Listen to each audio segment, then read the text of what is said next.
Thank you very much for having me here. My name is Faysal Itani, and I'm a fellow at the Atlantic Council. I work mostly on political transition and political economy with a focus on the Levant.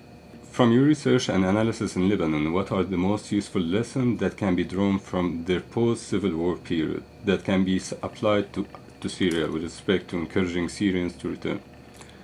I think one of the things I've picked up from talking to Lebanese or being in Lebanon and post-war Lebanon is that the diaspora has specific qualities. They tend to have a higher appetite for risk than others, than foreign expatriates. They are willing to take some financial risks.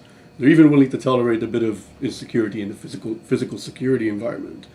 And in some instances, quite a few of them, of course, have taken pay cuts to return to their countries at one point or another. But because a lot of them tend to be entrepreneurs or have entrepreneurial ambitions, they need to be allowed to do business and do it well.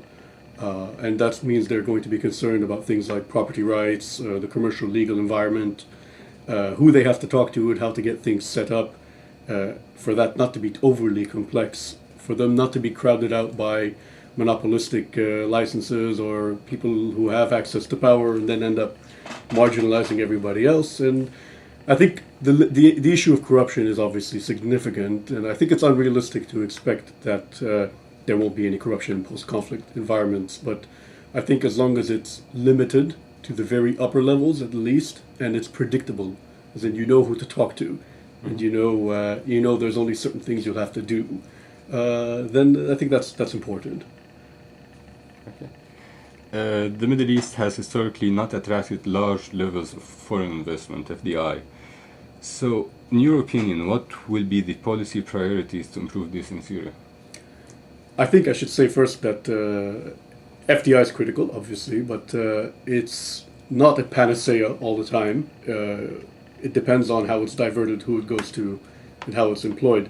I think the good news for Syria is that Syria doesn't have a huge oil sector, because oil tends to be vulnerable to capture by special interest groups, or it fuels non-productive economic activities and rentierism in general. But I think that's also the bad news, the lack of oil, because in terms of foreign investment, companies that in some post-conflict countries like Iraq and Libya have been able to tolerate a lot of risk, political uncertainty, security risks, because they're in such a lucrative sector and the assets are completely not mobile. They'll go in and do whatever they have to do to get into the oil industry. I think that's not the case for countries like Syria and other oil importers, if Syria is a net oil importer, but countries that don't have a huge hydrocarbons sector.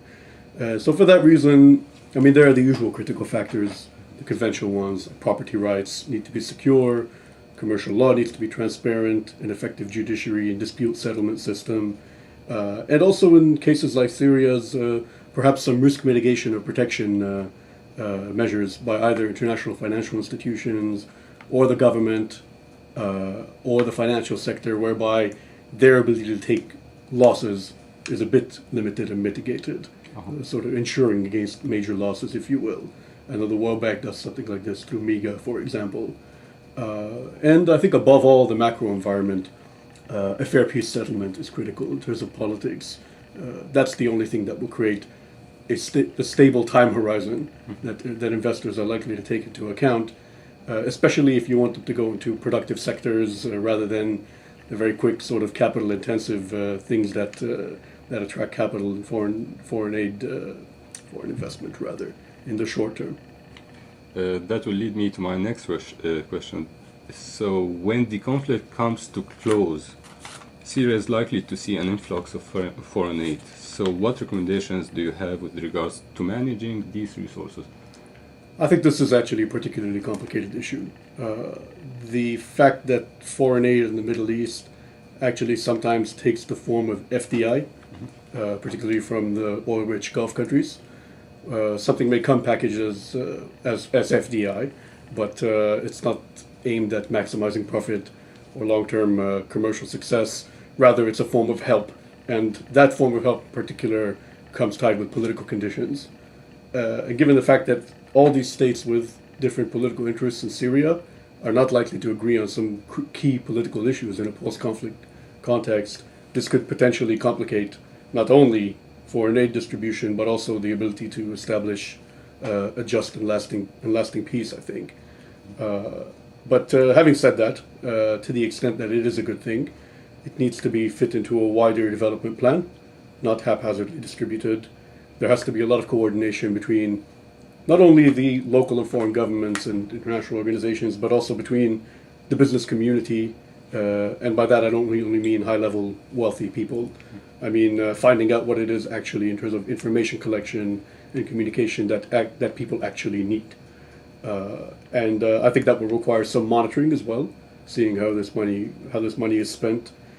Require, I think, what's been an issue for countries like Iraq and other post-conflict countries is the ability to actually absorb foreign aid and spend it, and that requires a certain institutional capacity. And it's not at all clear to me that a post-conflict Syria would have that capacity. It also requires that budgeting about how things will be spent is done in a professional cabinet with technocratic qualifications, not like it's very often done. I think it was done or is done in Syria through the Ba'ath Party, the major budgetary decisions, if I'm not mistaken. That certainly might be troubling in a post-conflict environment, whoever it is that takes power. Hopefully that will change. Hopefully that will change, absolutely. I think there's been, looking at what happened in Lebanon and Jordan since the conflict began, a lot of foreign aid has gone to the refugee communities there. And rightly so, obviously, they have the most urgent needs. But what this has done for locals, particularly because Syrian refugees have floated to very poor parts of Lebanon and Jordan as well, is they felt actually neglected. That the emergency is what's getting all the attention, but actually in a post-war Syria, a lot of people are going to be experiencing an emergency, not just internally displaced persons or returning refugees, and so it's important to balance, I think, between the more high-profile, dramatic needs of a internally displaced population and war victims, and just the normally poor and bereft, if you will. The Syrian Economic Forum has partnered with the Syrian Economic Task Force to conduct several sectorial studies in Syria, with completed reports on agriculture and irrigation so far. So, in your opinion, which sectors should be the priorities for upcoming studies for the forum?